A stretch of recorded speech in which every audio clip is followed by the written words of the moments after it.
Hello दोस्तों, आप देख रहे हैं द ऑटोमैन। और आज हम बात करेंगे हमारे इंजन के जो मेन सेंसर होते हैं, जैसे क्रैंकशाफ्ट सेंसर, केमशाफ्ट सेंसर और रेल प्रेशर सेंसर और एक्चुएटर एक पंप पे लगा होता है, मीटरिंग यूनिट जिसे बोलते हैं वो, और कॉमन रेल के सेंसर के ठीक सामने की तरफ जो पीआरवी लगा रहता है वो। ये सब में कितना वोल्टेज जाता है और ये कहाँ लगे रहते हैं, क्या काम करते हैं, और अगर इसमें कोई गड़बड़ी आती है तो हमारी गाड़ी में क्या समस्या आ सकती है। तो इस वीडियो में हम ये सब देखेंगे, आप वीडियो में बने रहें।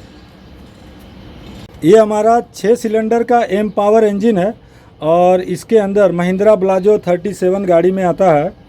और इसमें जैसा कि हम देख पा रहे हैं कि 2 सेंसर है। क्रैंकशाफ्ट का सेंसर एक अलग है जो फ्लाईव्हील के ऊपर, क्रैंकशाफ्ट के पीछे के सिरे में जहाँ फ्लाईव्हील लगा है वो क्रैंकशाफ्ट जितना घूमेगा फ्लाईव्हील भी उतना ही घूमेगा। तो फ्लाईव्हील पे काउंटर व्हील देके ठीक फ्लाईव्हील के सामने ये लगा रहता है।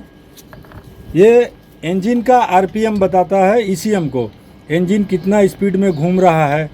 तो ये 3 वायर का आता है, 3 वायर का। और इसमें कभी भी कोई समस्या, स्टार्टिंग ट्रबल गाड़ी में आती है तो आप इसे खोल के साफ़ कर सकते हैं। 10 नंबर का ये बोल्ट भी आता है और इसमें एलंकी लगा हुआ है। ये एलंकी आप खोलेंगे, इसको साफ़ कर लेंगे। साफ़ करने के बाद अगर हमारी गाड़ी में स्टार्टिंग ट्रबल सॉल्व नहीं होता है तो आप इसका रेसिस्टेंस चेक करेंगे। इस सेंसर का, सेंसर जो है उसका रेसिस्टेंस चेक करना है 860 प्लस माइनस 10%। इसका मतलब हुआ 860 से 10% ज़्यादा या 10% कम कभी आता ही नहीं है। सेंसर अगर ख़राब हो गया तो 0 हो जाएगा। मैक्सिमम 2000 दिखाएगा, मतलब वो भी ख़राब है। इस गाड़ी में 3 वायर वाले में हमको 945 950, अगर गर्म हो गया है सेंसर धूप में या गाड़ी गर्म में आई है तब अगर आप चेक करते हैं तो ये 960 70 भी दिखा सकता है। रेसिस्टेंस 945 से लेके 960 तक नॉर्मल टेम्परेचर पे इसका रेसिस्टेंस होना चाहिए। और हम में अगर ऐसा है तो सही है।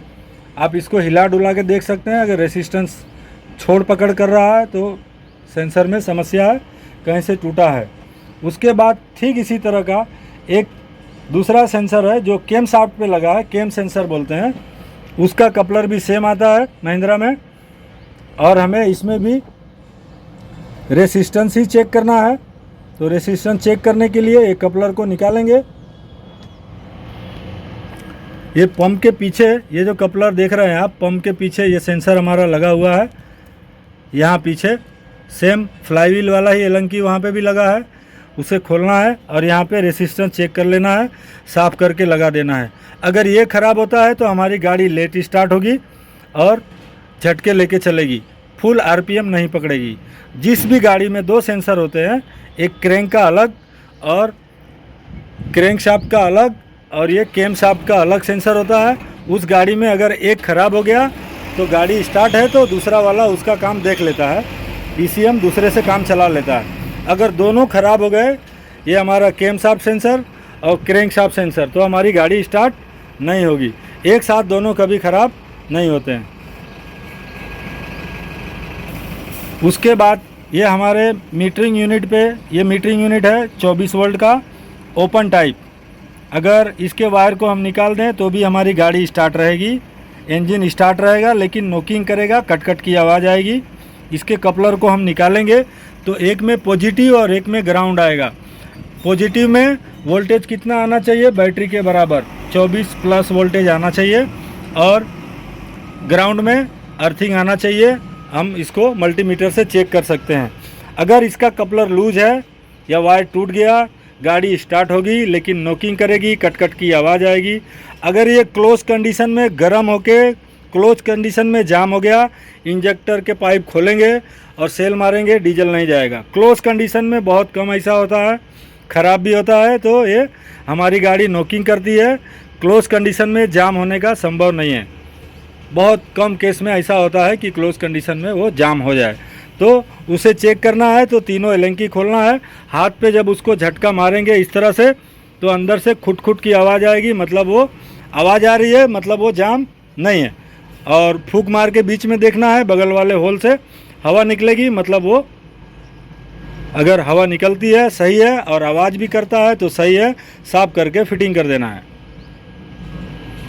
उसके बाद ये जो हम रेल सेंसर देख पा रहे हैं ये वाला, इसके कपलर में चाबी ऑन करने के बाद, इसमें भी चाबी ऑन करने के बाद ही वोल्टेज चेक करना है मीटरिंग यूनिट में, और रेल सेंसर में भी चाबी ऑन करने के बाद ही वोल्टेज चेक करना है। 3 वायर का हमारा रेल प्रेशर सेंसर है और इसमें एक अर्थिंग, एक पॉजिटिव 5 वोल्ट का और बीच वाले में सिग्नल आएगा। अगर फिटिंग कपलर में पीछे से पिन लगा के चेक कर रहे हैं तो पॉजिटिव जो सेंसर को चलाने के लिए वोल्टेज आता है वो 5 ही रहेगा, चाहे ओपन कपलर हो चाहे क्लोज। लेकिन बीच वाले में अगर ओपन कपलर में चेक कर रहे हैं तो उसमें भी 5 हो जाएगा। फिटिंग में कर रहे हैं, गाड़ी बंद है, चाबी ऑन है, तो हमारी गाड़ी, अगर सेंसर, गाड़ी का सेंसर ओके है, कॉमन रेल सेंसर, तो आधे वोल्ट का दिखाएगा। गाड़ी स्टार्ट करने पे 1.5 वोल्ट का दिखाएगा और हम गाड़ी को फुल रेस करेंगे और डीजल अगर सही मिलता है तो वो 3 वोल्ट के आसपास सिग्नल देगा, मतलब हमारा सेंसर सही है। ये सेंसर ख़राब होने के बाद इससे नियंत्रण ईसीएम का हट जाता है मीटरिंग यूनिट से। तो अगर रेल सेंसर ख़राब है या वायर टूट गया या कपलर निकल गया तो इससे नियंत्रण ईसीएम का हट जाएगा और फिर ये डायरेक्ट हो जाती है। गाड़ी कट करेगी, नॉकिंग करेगी, झटके लेगी, फुल एक्सीलेटर नहीं लेगी। तो हमें इसे भी चेक करना है, इसके साथ साथ इसे भी चेक करना है। ये ख़राब हुआ तो उसका इफ़ेक्ट, रेल प्रेशर सेंसर का इफ़ेक्ट डायरेक्ट हमारे मीटरिंग यूनिट को पड़ता है।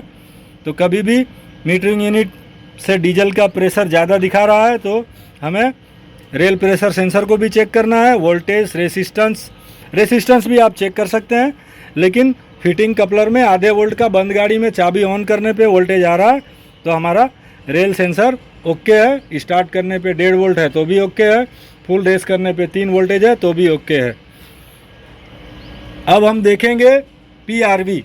ये जो पीआरवी देख रहे हैं, एक तरह का ये रिटर्न वाल है जिसे प्रेशर रिलीफ वाल इंग्लिश में बोलते हैं। इसका मतलब शॉर्टकट में पीआरवी हो गया। ये सही है कि नहीं, पाइप को निकाल देना है। इसको निकालने के बाद हम गाड़ी को फुल रेस करेंगे।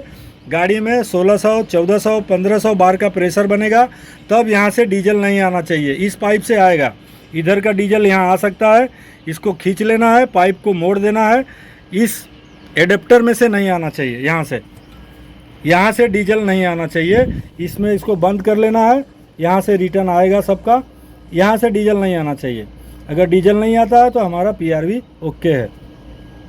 अगर यहाँ से बार बार पीआरवी लीकेज होने का चांस या समस्या आती है तो आपको रेल सेंसर को भी चेक करना है। अगर रेल सेंसर काम नहीं करेगा तो मीटरिंग यूनिट से हमारे ईसीएम का नियंत्रण हट जाएगा। मीटरिंग यूनिट डायरेक्ट काम करेगा, ज़्यादा डीजल का प्रेशर देगा और बार बार पीआरवी लीक करेगा। कभी पीआरवी लीकेज होता है तो आपको ध्यान में रखना है, बदली करने के बाद नया पीआरवी भी लीकेज होता है तो हमें रेल सेंसर को चेक करना है और मीटरिंग यूनिट को भी चेक करना है।